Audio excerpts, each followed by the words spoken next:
தேமுதிக தலைவர் கேப்டன் விஜயகாந்தை சந்தித்து உடல்நலம் குறித்து விசாரித்தார் பாமக நிறுவனர் ராமதாஸ். சென்னை சாலை கிராமத்தில் உள்ள கேப்டனின் இல்லத்தில் இந்த சந்திப்பு நடந்தது. இதுகுறித்து நமது செய்தியாளர் தீபன் தரும் நேரடி தகவல்களை தற்போது பார்க்கலாம். வணக்கம் தீபன். வணக்கம் ஆனந்தி. உங்களுடைய விரிவான தகவலை பதிவிடுங்க. நிச்சயமாக தேசிய திராவிட கழக நிறுவன தலைவர் கேப்டன் விஜயகாந்த் அவர்களை பாமக நிறுவன தலைவர் ராமதாஸ் அவர்கள் சற்று முன்னர் அவரது இல்லத்தில் சந்தித்தார். இந்த சந்திப்பானது கிட்டத்தட்ட ஒரு மணி நேரத்திற்கும் மேலாக நடைபெற்றது.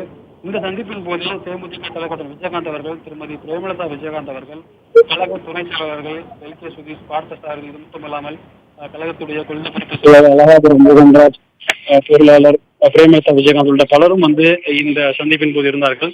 இந்த சந்திப்பின் போது பாமகவை சேர்ந்த பாமக நிறுவன தலைவர் ராமதாஸ் அவர்கள், டாக்டர் அன்புமணி ராமதாஸ் அவர்கள், கே. மணி அவர்கள், ஏ.கே. மூர்த்தி அவர்களும் உடனிருந்தார்கள்.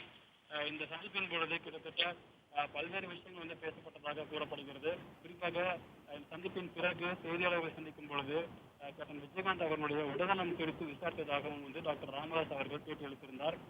குறிப்பாக கேப்டன் விஜயகாந்த் அவர்கள் 2 மாத சிகிச்சைக்கு பிறகு அமெரிக்காவிலிருந்து கடந்த 16ஆம் தேதி தாயகம் திரும்பினார். இதனையடுத்து தாயகம் திரும்பிய அவரை பல்வேறு அரசியல் கட்சி தலைவர்கள் தொடர்ச்சியாக சந்தித்துள்ளார்கள்.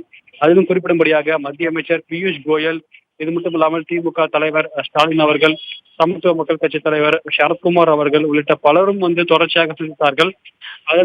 அதனை தொடர்ச்சியாகவே தற்பொழுது டாக்டர் ராமதாஸ் அவர்கள் சந்தித்திருக்கிறார். இது மட்டுமில்லாமல் துணை முதலமைச்சர் ஓ பன்னீர்செல்வம் அவர்கள் சந்தித்திருக்கிறார். குறிப்பாக நடைபெறக்கூடிய நாடாளுமன்ற தேர்தலில் தேசிய ஜனநாயக கூட்டணியின் கீழ் தற்பொழுது தேமுதிக, பாமக, பாஜக, அதிமுக உள்ளிட்ட பல கட்சிகள் இணைந்து இந்த நாடாளுமன்ற தேர்தலை எதிர்கொள்ள இருக்கின்றன. எனவே அது தொடர்பாக ஆலோசிக்கப்பட்டுள்ளலாம் என்றும் கூறப்படுகிறது. இது மட்டுமல்ல, சந்திப்பின் பொழுது தமிழகத்தின் சார்பாக அமைச்சராக இருக்கக்கூடிய எஸ்.பி. வேலுமணி, தங்கமணி ஆகியோரும் உடனிருந்தது குறிப்பிடத்தக்கது. உங்களுடைய தகவலுக்கு நன்றி தீபன்.